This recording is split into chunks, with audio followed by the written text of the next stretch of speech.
Why you must listen. Hi everybody, my name is Arya. Welcome back to my channel English Spoken Stories. Today, we're going to talk about why you must listen. Let's get started. Identify objects around you in English.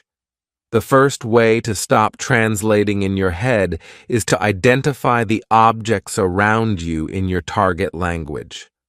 So, if you're studying English, that means you look at the objects around the room, look at the things in your life. Don't think of them in your native language first. Think of them in your target language first. So if I look around the room, I see a computer. I shouldn't think my native language word. I should think my target language word. So, start with the items and the situations in your everyday life. If I say computer in English, maybe I should say computer in Japanese. I should say not, water in English. I should say omizu in Japanese. So, start associating the words in your target language with your everyday life now. So if you're studying English, that means start getting familiar with the things in your everyday life in English. Repeat phrases you hear native speakers use. Tip number 2 is to repeat the phrases that you hear native speakers use. So, if you're watching this channel, for example, or you're watching a TV show or a movie, listen for the way that native speakers make those phrases. If you hear a phrase you have never heard before, or you hear an interesting combination of words, try to repeat them yourself. Don't just listen. Try to say them yourself. If you're in a public space and it's difficult for you to do that, fine. Practice in a place where you feel more comfortable. Maybe if you have some private space to practice. Just repeat them. Get your mouth used to saying the words the way that the native speakers do.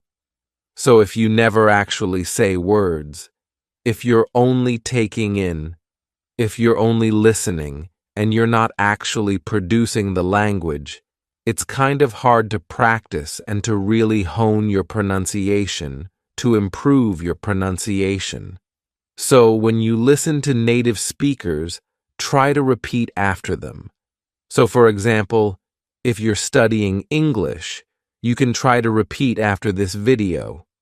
You can repeat after the things I'm saying, because maybe I'm using an expression, or I'm using a series of vocabulary words together, the way a native speaker would, and it's maybe a good idea to try to practice the ways that native speakers put their words together. So, try to repeat after native speakers, especially when you're looking at media, and you can do this when you're reading books too. You can try to read out loud interesting lines of books that you find, or something that maybe is difficult for you. Very nice practice tip. Make a situation where you can't escape into your native language. Make a situation where you can't escape into your native language essentially means immerse yourself. Of course, going to that country or going to a place where you can speak only that language is very difficult for some of you. Totally understand.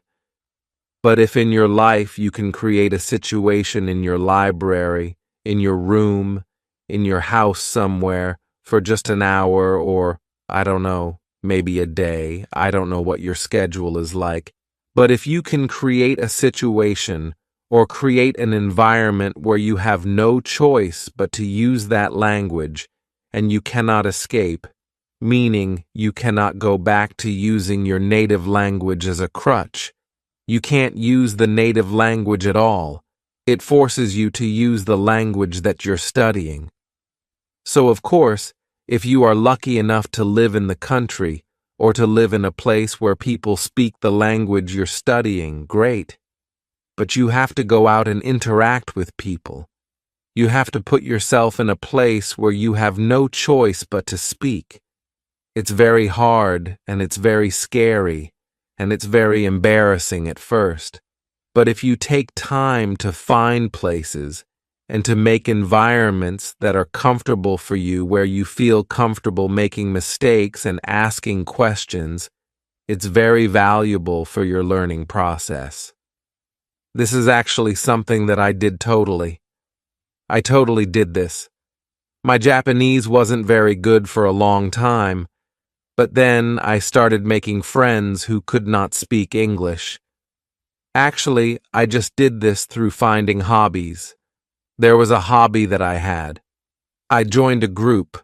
I joined actually a school to where I could learn how to do that hobby, and everything was taught only in Japanese. And the people in my class only spoke Japanese, mostly. And then maybe we would go out for drinks and food late at night or on the weekends, and everybody spoke only Japanese. And if I couldn't communicate even simply in Japanese, I had no hope of keeping that friendship together. So it forced me to study. It forced me to think about the words they were using and to try to learn those words, those patterns, as well as how to produce them naturally myself. So I was learning the vocabulary words the people around me were using and learning how to apply them on my own. That was only possible because I had no escape in those situations. So try to do that, even if you can do it yourself in your house. It's super helpful, I think. Watch TV and movies in your target language without subtitles. Tip number 4 is to watch TV and movies in your target language without subtitles. So, I think that watching with subtitles can be very beneficial. So, if I'm watching something or if you want to watch something with subtitles on, great. But I sometimes find that in my case, I think too much about reading the subtitles, and I forget to listen. So maybe if you've seen a movie in your target language a few times with the subtitles on, try turning the subtitles off and think about the character's body language, the words they're using. You can always look that up later. Look up the words you don't know in a dictionary. But try to do it where you're focusing completely on the way that people are using their words. Try not to use the subtitle. So kind of play around with it a little bit. If there's a word that's difficult for you to hear, you can actually turn on the subtitles in the native language of the movie as well. That's something that I've done, like, if I wanted to study Japanese, it's very useful when the actual words spoken in Japanese appear on the screen. Sometimes it's easier for me to catch a word if I see it visually and I hear it at the same time. So, another way to explore how you can use TV and movies is to actually turn on the closed captions like the words on the screen in the native language of the movie. So, this is sort of 2 points in one. So, 1, watch movies without subtitles, meaning subtitles in your native language. And hint 2 is to watch movies with closed captioning on. But the closed captioning is in your target language, not in your native language. So, you can try those 2 things with TV and with movie. Don't bring a dictionary to your lesson. Tip number 5 is, don't bring a dictionary to your lesson. Okay? So, give me a second here. So, I understand that dictionaries, especially electronic dictionaries, we have them on our phones now, are very, very convenient. Of course, it's important to use them, and they're a great resource to have. However, one thing that really bothers me and that I think is detrimental, is not helpful for students, is when students are in a lesson and they're practicing conversation, and they reach a point in the conversation where they don't know the word they want to use. They know it in their native language, and they don't know how to say it in their target language. They pull out their dictionary. They say to the person listening to them, their practice partner in their lesson where they have a limited period of time, just a moment. And then they look it up on their phone. It takes a few seconds. The flow of the conversation stops, and then they say a word. It's like, whoa, no. You don't have that ability. You don't have the ability to do that in a conversation with a native speaker. Most people, like if you go to a bank and try to open a bank account, are you really going to pull out your dictionary and sit there and try to communicate? Just a moment, as you look up each word you don't know? No. Or if you do, that's not a real conversation. So instead, try using a different strategy. By that, I mean if you find a word you don't know in conversation, explain the word to your conversation partner. Maybe they know the word. If you're speaking with a native speaker, this is a chance for them to teach you a word. I find that when people take the time to teach me a word, I remember the word much better than just looking it up on my dictionary. So, try to resist. Maybe you can bring a dictionary to your lesson, but don't use it or try not to use it in your conversation practice. It destroys the flow of a conversation. So, instead, practice the skill of describing the vocabulary word you want to use and learn how to ask the meaning of a word, or learn how to ask for a vocabulary word from your partner. So you can use an expression like, what's the word that means blah, blah, blah? Or, it's this thing that does this and this and this. So, this is an opportunity for you to describe characteristics of something or find a different way. You can use your body language. You can use whatever. You have a lot of tools, but try not to use a dictionary in a conversation because it's not realistic. Train responses to common questions. Number 6 is a quick one.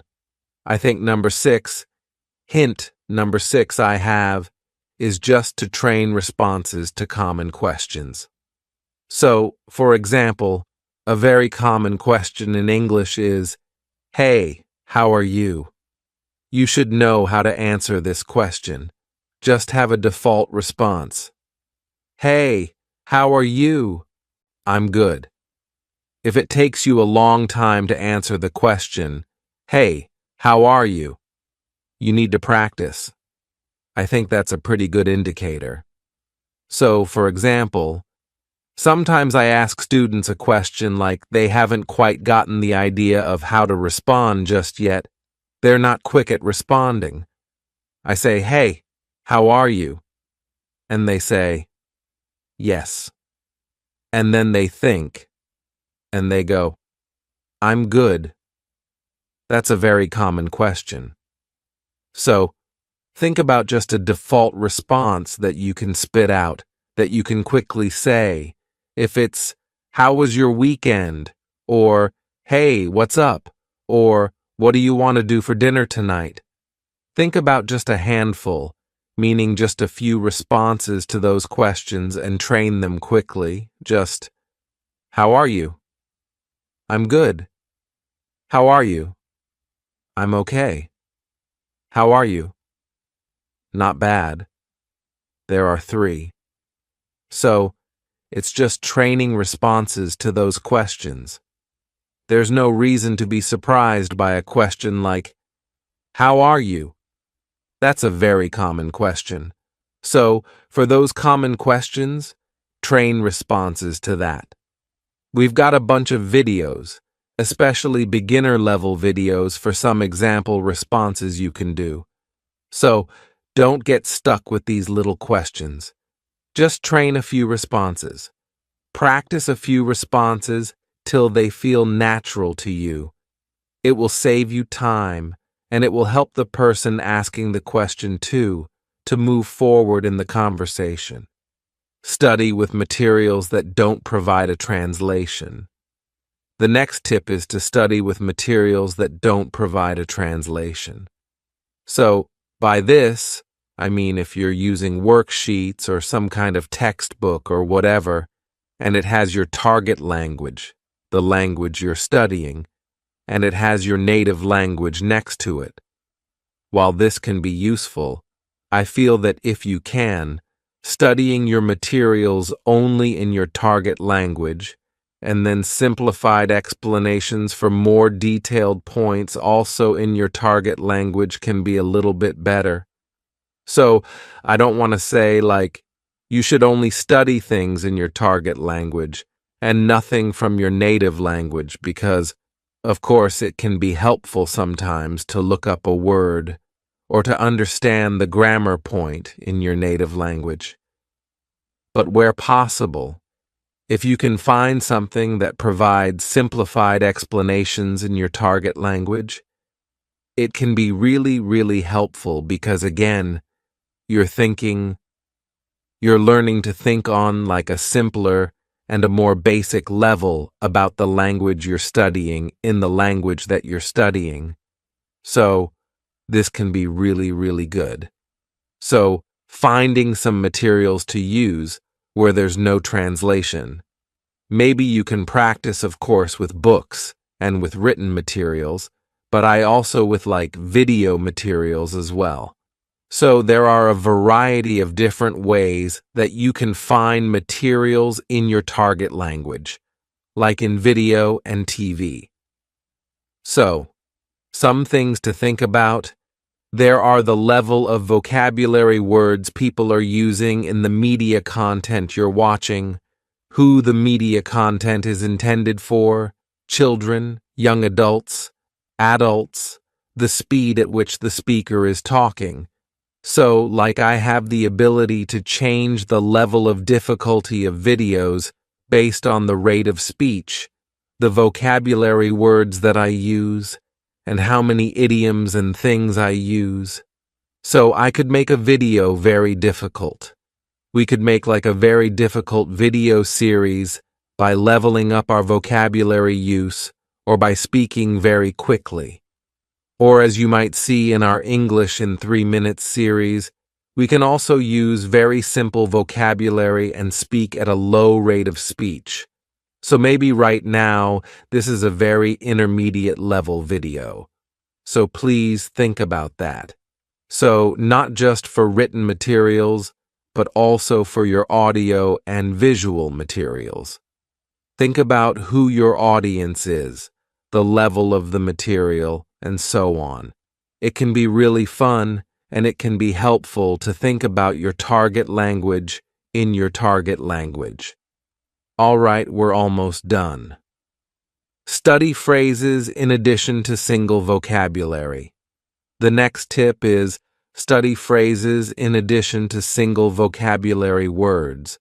So, yes, of course, vocabulary is important, but I find it personally very, very useful to look at how a vocabulary word is used in a phrase because sometimes using it in a phrase helps you understand the nuance of that vocabulary word really, really well. Like a word like crazy, for example, in English. Depending on the situation where the word crazy is used, it could mean something different. It could mean like a person who is mentally confused or mixed up. It could also mean something really good. It could mean something really bad. So if we look only at the word crazy, it's quite difficult to understand really the meaning of the word. But if you look at the way the word is used in a phrase, you can get a lot more information. So take a look at the way people use words in phrases, not just a single vocabulary word. You can learn a lot more that way, I think. Do your daily activities in English where possible. The next tip is to do your daily activities in your target language. So if you're studying English, that means try to do some daily activities in English, if possible. So this could be very, very boring stuff, but just think about it when you're doing the activity. So, like right now, I'm filming a video for English spoken stories. Or, I'm going to work. I'm cooking breakfast. I'm doing the laundry. What do I have to do tomorrow? So, try thinking about your everyday life in English if you're studying English. Try thinking about your everyday activities. The people that you meet, what are you doing? So, this is a way to help you practice your verb.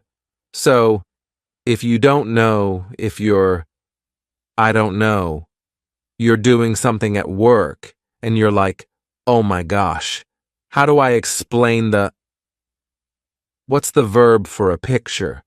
Like, I want to blah blah blah, a picture. What's the word? You can check a dictionary at that point and go, oh, it's draw. I need to use the verb draw for draw a picture. So you can find these little gaps in your everyday life. These little gaps and your knowledge if you think about your everyday activities in your target language. If you don't think about it in your target language, you might not realize you have vocabulary gaps or phrase gaps here and there. So this is a really good, and kind of funny actually, way to study. Use a learner's dictionary for new words. The last tip is to use a learner's dictionary for new words. So, in English, there are learner's dictionaries available in English. So, my personal favorite channel is English Spoken Stories. If you find a word that you don't recognize, you can check it in a dictionary, in a learner's dictionary, and it gives you a simple explanation in simple English of that word. So, instead of checking it in your native language, you can check it in your target language. So again, this helps you to understand the word that you're focused on, but you understand it from the language you're studying, not from your native language. So, using a learner's dictionary can be really, really useful as well. All right, so those are 10 tips to help you stop translating in your head.